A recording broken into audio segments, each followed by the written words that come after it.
ये कहानी एक दलित लड़के की। एक दलित परिवार का लड़का 7 किलोमीटर पैदल स्कूल जाता था और पैदल आता था। उस स्कूल का रूल था कि जिस लड़के का फीस टाइम पे जमा ना हुआ हो उसे पनिशमेंट के तौर पे क्लास से बाहर निकाल दिया जाता था। उस लड़के के साथ भी ऐसा ही हुआ।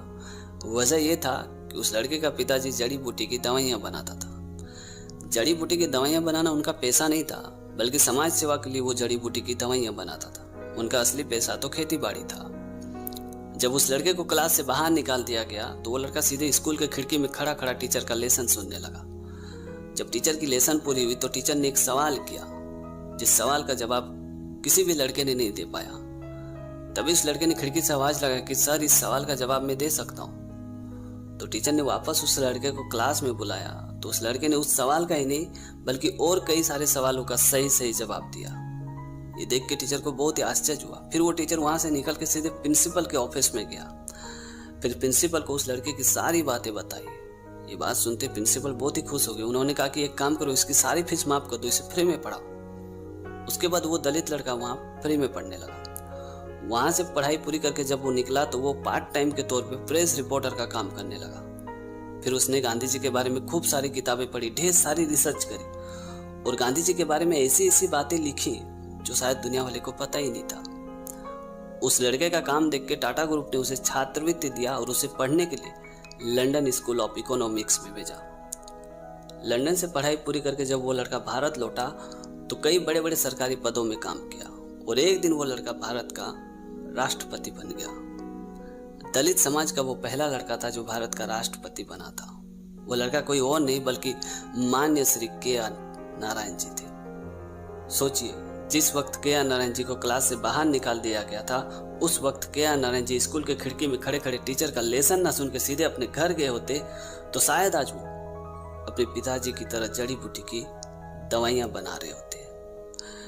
तो दोस्तों, छोटी सी कहानी में ये सिखाती है कि आपकी परिस्थिति कितनों भी खराब क्यों ना हो, उस परिस्थिति में भी अगर आप मेहनत, ईमानदारी और लगन से काम करते हैं तो वही परिस्थिति धीरे धीरे आपका साथ देने लगती है। ये कहानी है अल्फ्रेड नोबल की। एक दिन अल्फ्रेड नोबल सवेरे सवेरे अखबार पढ़ रहे थे, तभी उनकी नज़र शोक संदेश के एक पन्ने में गई जिसमें लिखा था कि मौत के सौदागर अल्फ्रेड नोबल अब इस दुनिया में नहीं रहे। जबकि सच तो ये था कि मौत अल्फ्रेड नोबल की नहीं बल्कि उनके भाई लुडविन नोबल की हुई थी। एक पत्रकार की गलतफहमी की वजह से लुडविन नोबल की जगह अल्फ्रेड नोबल का नाम छाप दिया गया था। अल्फ्रेड नोबल को अपनी मौत की खबर छपने से जितना दुख नहीं हुआ था उतना दुख तो उन्हें इस बात से हुआ था कि उनका नाम मौत का सौदागर रख दिया गया था। दरअसल बात ये थी कि अल्फ्रेड नोबल एक साइंटिस्ट थे और उन्होंने 1867 में एक डायनामाइट विस्फोटक का आविष्कार किया था। उन्होंने डायनामाइट विस्फोटक का आविष्कार इसलिए किया था ताकि चट्टान जैसे कठोर से कठोर वस्तु को आसानी से तोड़ा जाए, लेकिन दुनिया वालों ने इसका कुछ और ही मतलब निकाल दिया था और उनका नाम मौत का सौदागर रख दिया गया था।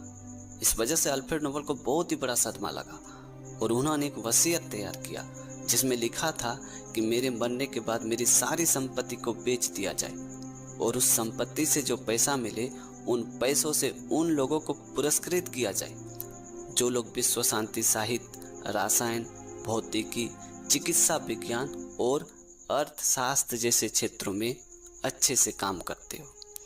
और जब अल्फ्रेड नोबल की मृत्यु हो गई तो उनके वसीयत के अनुसार 29 जून 1900 में नोबल फाउंडेशन की स्थापना हुई और 1901 से नोबल पुरस्कार देना शुरू हो गया था। और ये पुरस्कार उन लोगों को दिया जाता है जो लोग नोबल के बताए गए क्षेत्रों में अच्छे से काम करते हो। और ये पुरस्कार जब जब दिया जाता है अल्फ्रेड नोबल का नाम बड़े सम्मान के साथ लिया जाता है। दोस्तों, अगर आपके नाम के आगे बदनामी का धब्बा लग जाता है तो आपके धन, दौलत, पैसा, कौड़ी का कोई महत्व नहीं रहता। लेकिन महान लोग तो वो होते हैं जो अपनी महानता को कायम रखने के लिए अपना सब कुछ दांव पे लगा देते हैं। तो दोस्तों, आज की कहानी आपको कैसी लगी कमेंट करके ज़रूर बताना। और अगर आपने हमारे चैनल को अभी तक सब्सक्राइब नहीं किया तो प्लीज़ यार चैनल को सब्सक्राइब कर देना, क्योंकि इस तरह का कंटेंट मैं हमेशा अपने चैनल पे लाते रहता हूँ। तो आज के लिए इतना ही, मिलते अगली वीडियो में एक नई टॉपिक के साथ, एक नई कहानी के साथ। तब तक के लिए जय हिंद, वंदे मातरम।